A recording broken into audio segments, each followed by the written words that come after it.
Good morning students. हम अपनी supplementary reader वाली जो बुक है उसका first chapter the summer of beautiful white horse के बारे में पढ़ रहे थे। This lesson is written by William Saroyan के द्वारा ये चैप्टर लिखित है। इस स्टोरी में हमने पढ़ा था कि ये कहानी जो है आर्मिया के दो लड़कों की है। ऐसे गरीब लड़के हैं जो एक ऐसी जनजाति से संबंध रखते हैं जिनकी मुख्य विशेषता ईमानदारी और विश्वास है। ये हमने जो है लास्ट क्लास में पढ़ा था। और थोड़ा सा मैं आपको स्टोरी के ऊपर रिकेप कर देता हूँ, बता देता हूँ। This adventure story is about two Armenian cousin Aram and Mourad. ये जो साहसिक कहानी है आर्मीनिया के दो चचेरे भाइयों की है जिनका नाम एरम और मुराद है। Aram is 9 year old while Mourad only 13। Aram जो है 9 वर्ष का है तथा मुराद केवल 13 वर्ष का है।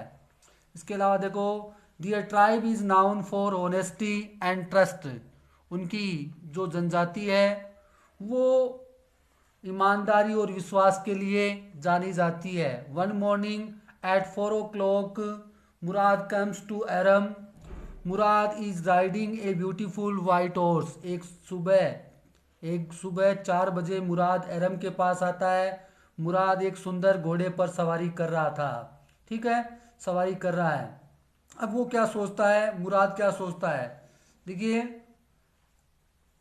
Murad is riding a beautiful white horse. Aram takes it to be a dream, but then he realizes its reality. That Murad must have stolen the horse because economically there were not sound enough to buy a horse. यानी वो सोचता है कि वह कोई स्वप्न देख रहा है जबकि यह स्वप्न नहीं था। और उसने ये सोचा कि मुराद ने उससे ही घोड़ा चुराया होगा क्योंकि उनकी आर्थिक स्थिति इतनी मजबूत नहीं थी, क्योंकि वो उनकी इकोनॉमिक कंडीशन जो थी वो बहुत डाउन थी। ये सोचकर जो है वो ये सोचता है कि उसने जो है निश्चय ही घोड़ा चुराया होगा। इसके बाद हम जो है आगे देखते हैं। इतना हमने पढ़ चुके हैं। अब स्टोरी को आगे बढ़ाते हैं। पेज नंबर आप 3 पर देखिए, last para. Well, it seemed to be stealing a horse for a ride was not the same thing as stealing something else. क्या कह रहा है कि अच्छा, मुझे ऐसा प्रतीत होता है कि सवारी के लिए घोड़ा चुराना कुछ और चीज चुराने जैसा नहीं है, किसी और चीज की चोरी करने के जैसा नहीं है। सच एज मनी, जैसे धन के लिए। For all a knew maybe it was not stealing at all if you were crazy about horses. You will crazy about horses way my cousin Mourad and I were. वो क्या कहता है कि मुझे ऐसा प्रतीत होता है सवारी के लिए घोड़ा चुराना कुछ चीज चुराने जैसा नहीं था, जैसा कि मनी है, धन है। मेरे हिसाब से शायद ये चोरी करना तो बिल्कुल नहीं था। यदि आप घोड़ों के बारे में उतने ही उन्मादी हो जितने कि मेरा चचेरा भाई मुराद है तो वह चोरी करना नहीं था जब तक कि हम घोड़े का बेचने का प्रस्ताव न रखें। क्या कर आगे कि सवारी के लिए घोड़ा चुराना चोरी करने के जैसा नहीं है। It was stealing, it would not become stealing until we offer to sell horse which of course. जब तक हमसे घोड़े को बेचते नहीं है तब तक वह चोरी नहीं है। I knew we would never do, मैं जानता हूं हम ऐसा नहीं करेंगे। Let me put on some clothes I said. मैंने उससे कहा, एरम कहता है कि मुझे कुछ कपड़े पहनने दो। All right he said but hurry. उसने कहा ठीक है लेकिन जल्दी करो। I lift into my clothes, मैंने जल्दी से कपड़े पहने। I jump down to the yard from the window and lift up into the horse behind my cousin Mourad. मैंने जो है खिड़की के आंगन से छलांग लगाई और छलांग लगाकर अपने भाई मुराद के पीछे घोड़े पर बैठ गया। बिहाइंड यानी पीछे, पीछे मैं बैठ गया। That that year that year we lived at the edge of town that year we lived at the edge of town on Walnut Avenue. Behind our house was the country vineyard, orchard, irrigation ditches and country roads. क्या कह रहा है वो? उस वर्ष हम हमारे कस्बे के जो है एज यानी छोर पर जो एक जगह है जिसका नाम है वालनट एवेन्यू में रहते थे। Walnut Avenue is the name of place. Walnut Avenue में रहते थे। हमारे घर के पीछे, बिहाइंड अवर हाउस, हमारे घर के पीछे, वाज द कंट्री, जो गांव है या हमारा जो घर है उसके पीछे क्या थी? गांव के पीछे वाइनयार्ड, अंगूर के खेत, इसके अलावा सिंचाई के नाले और कंट्री यार्ड रोड और गांव की सड़कें थी। In less than 3 minutes we were on Olive Avenue. 3 minute से कम समय में हम ओलिव एवेन्यू पर पहुंच गए। And then the horse began to trot. TROT trot, TROT trot का मतलब होता है तेज गति से चलना। उसके बाद घोड़ा जो है तेज गति से चलने लगा। The air was new and lovely to breathe. जो है घोड़ा तेज गति से चलने लगा। सांस लेने के लिए हवा बिल्कुल न्यू थी, यानी कि नई थी, वह सुंदर हवा थी। The feel of the horse running was wonderful. दौड़ते हुए घोड़े का एहसास बड़ा अद्भुत था, आश्चर्यजनक था, वंडरफुल था। क्लियर है? My cousin Mourad, who was considered one of the craziest member of our family, began to sing. I mean he began to roar. उसके बाद क्या कहता है? मेरा चचेरा भाई मुराद, जो कि हमारे परिवार में सबसे क्रेजी यानी सनकी था सदस्यों में से माना जाता है, हमारे परिवार के सबसे सनकी सदस्यों में से माना जाता है, उसने गाना शुरू कर दिया। मेरा तात्पर्य क्या है? आई मीन मेरा तात्पर्य है कि उसने जो है ठहाके लगाने शुरू कर दिए। ठहाके, ठीक ना? रोवरियन ठहाका लगाना। उसके बाद देखिए आगे, every family has a crazy streak it somewhere and my cousin Mourad was considered the natural descendant of the crazy streak in our tribe. क्या करा है? प्रत्येक परिवार में कहीं न कहीं कोई उन्मादी तत्व होता है और मेरे चचेरे भाई भी हमारी जनजाति में उसी उन्मादी तत्वों का स्वाभाविक वंशज समझा जाता था। यानी प्रत्येक जनजाति में या प्रत्येक परिवार में कोई ना कोई उन्मादी होता है, और हमारे क्रेजी कौन था, सनकी कौन था हमारी जनजाति में? जो मुराद, ठीक ना, वो हमारे वंशज का ऐसा सनकी था। Before him was our uncle, before him was, हाँ उसके बाद देखिए, before him was our uncle क्रोशू, an enormous man with a powerful head of black hair and the largest mustache in the San Joaquin Valley, a man so ferocious in temper, so terrible, too impatient that he stopped anyone from taking by rowing. It is no harm, pay no attention of it. क्या कहता है वो? कि उससे पहले कि San Joaquin घाटी में भारी भरकम शरीर वाले, काले बालों के शक्तिशाली सिर वाले तथा लंबी मूंछों वाला व्यक्ति हमारे सामने कौन था? हमारा अंकल, जिसका नाम था, हमारा अंकल यानी जिसका नाम क्या था? खोसरो। खोसरो कौन है? खोसरो उनका अंकल है। खोसरो जो काम मिला उन्हें घाटी में। खोसरो जो भारी भरकम का था, लंबी मूछें थी, उसने इतने अधिक उम्र मिजाज वाले और चिड़चिड़े अधीर व्यक्ति थे कि उनकी ऊंची आवाज किसी को भी बोलने से रोक देती थी।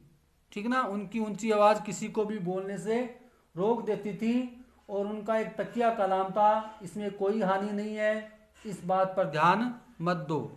उनका तकिया कलाम क्या था? It is no harm, pay no attention to it. It is no harm, pay no attention to it. कहने का मतलब क्या हुआ?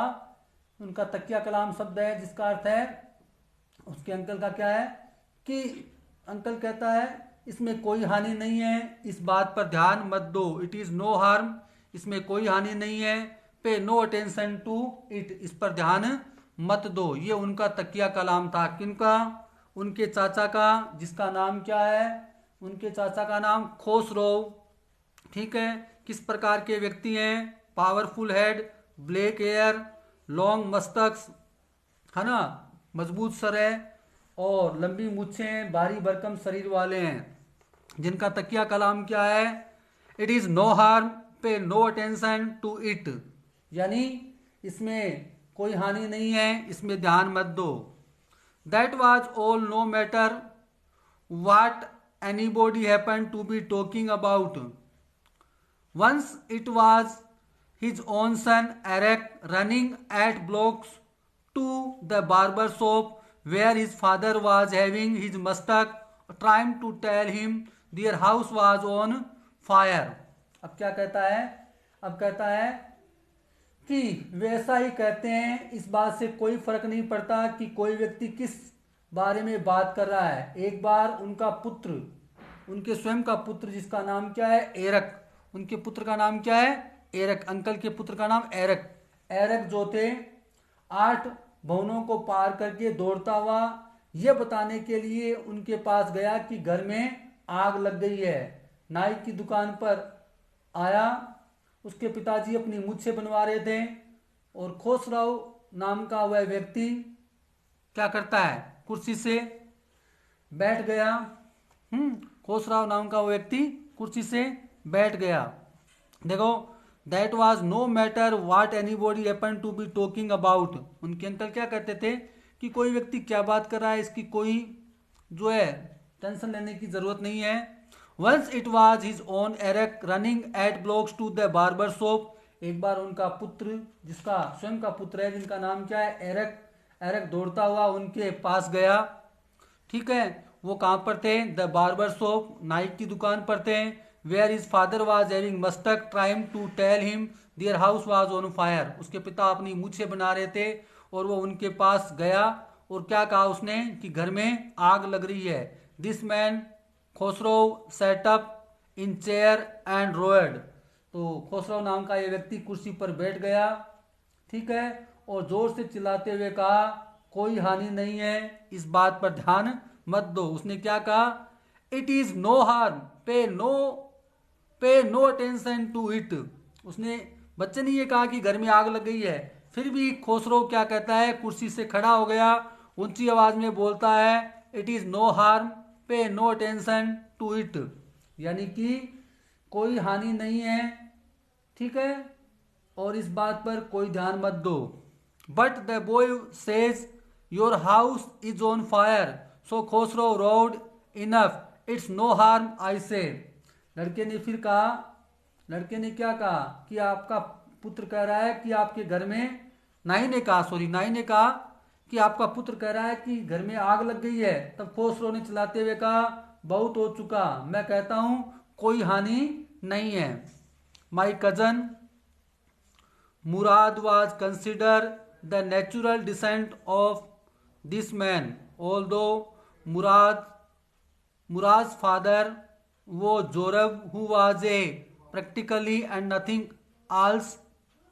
दूसरी ओर क्या है कि मेरा चचेरा भाई मुराद, जिसका व्यक्ति का स्वाभाविक वंशज, यानी मुराद के पिता का नाम क्या था? जोराब, जो कि व्यवहारिक व्यक्ति थे और इसके अलावा कुछ नहीं थे। That's how it was in our tribe. हमारी जनजाति में ऐसा ही होता है। A man could be the father of his sons flesh. हमारी जनजाति में ऐसा ही होता है, एक व्यक्ति अपने पुत्र के शरीर का बाप हो सकता था, लेकिन इसका मतलब यह नहीं है कि वह व्यक्ति अपने पुत्र की आत्मा का भी बाप होगा। यानी क्या कर रहा है? A man could be father of his son's flesh, but that did not mean that he was also the father of his spirit. यानी हमारी जनजाति में कैसा है, हमारी जनजाति में ऐसा होता है, एक व्यक्ति अपने पुत्र के शरीर का बाप हो सकता है, लेकिन इसका यह मतलब नहीं है कि वह व्यक्ति अपने पुत्र की आत्मा का भी बाप होगा, इसका यह मतलब नहीं है. This distribution of the various kind of spirit of our tribe had been from the beginning capricious and pregnant. यानी इस प्रकार इसका मतलब यह नहीं है कि वह व्यक्ति अपने पुत्र की आत्मा का भी बाप होगा. हमारी जनजाति में विभिन्न प्रकार की आत्माओं का विभाजन उस समय था जबकि वे सनकी तथा गुमकड़ बने थे, उस समय था. क्लियर है. और आगे देखिए, we rode and my cousin Mourad sang for all anybody knew we were still in the old country where at least according to next page पे देखिए, according to some of our neighbour we belonged we let the horse run as long as it felt like running. और हमने क्या किया, जो है हम घोड़े पर सवार थे और मेरा चचेरा भाई मुराद था. इसमें कोई नहीं जानता था कि हम इस समय ग्रामीण क्षेत्र में थे.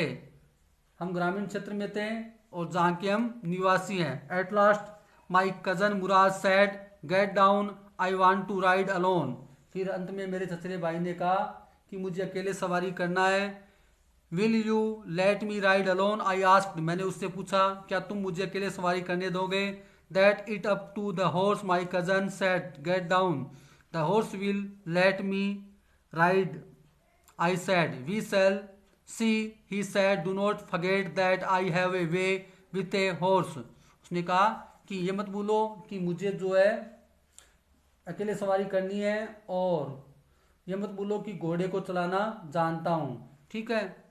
और इस प्रकार जो है वो उसे कहता है. फिर देखिए आगे, well I said any way you have with a horse I have also for the sake of your safety he said let us hope get down. उसने कहा कि तुम्हारी सेफ्टी के लिए मैं ऐसा कर रहा हूँ. उसने कहा कि तुम्हारी सुरक्षा के लिए हम ऐसी आशा करते हैं, नीचे उतर जाओ.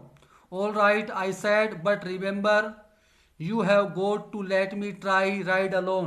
फिर वो कहता है मैंने कहा ठीक है, पर याद रखो तुम मुझे अकेले सवारी करने की कोशिश करने को कहा है. I get down and my cousin Mourad kicked the his heels into the horse and shouted. जो है मैं नीचे उतर गया और मेरे भाई मुराद ने घोड़े को एडी लगाई और चिल्लाया. क्या कहता है, वजीरे रन, वजीरे दौड़ो. The horse stood on his hind legs, snorted and burst into a fury of spirit that was loveliest thing I had ever seen. और फिर जो है क्या होता है, जो है घोड़ा अपनी पिछली टांगों पर खड़ा हो गया और फुंकार मारकर बहुत तीव्र गति से दौड़ने लगा. मेरे द्वारा देखे गए दृश्यों में सर्वाधिक सुंदर था, यानी सबसे सुंदर दृश्य था. और my cousin Mourad raced the horse across a field of dry grass to a irrigation ditches. और मेरे भाई ने जो है, मेरा भाई जो मुराद था, उसने क्या किया कि जो है घोड़े को दूसरी ओर दौड़ाकर सिंचाई के नालों की ओर ले गया. घोड़े पर बैठे बैठे ही नाले को पार किया. ठीक है. और 5 मिनट में वह पसीने में तरबतर होकर लौट आया. Cross the ditches on the horse and 5 minute later return dripping wet, यानी पसीने में तरबतर होकर वह लौट आया. कौन लौट आया? मेरा भाई. इस प्रकार जो है the sun was coming up, सूर्य जो है ऊपर आ गया था, यानी सूर्योदय होने वाला था. My cousin Mourad got off the horse, मेरा चचेरा भाई घोड़े से जो है उतर गया. और राइड ही सेड, उसने कहा कि आप जो है सवारी करो। और आज के लिए इतना ही। नेक्स्ट क्लास में हम इसके आगे पढ़ेंगे। आपको इस चैप्टर को रिपीट करना है। अपना फर्स्ट चैप्टर है सप्लीमेंट्री बुक में, the summer of beautiful white horse. Okay, that's all for today. Thank you, have a good day, bye.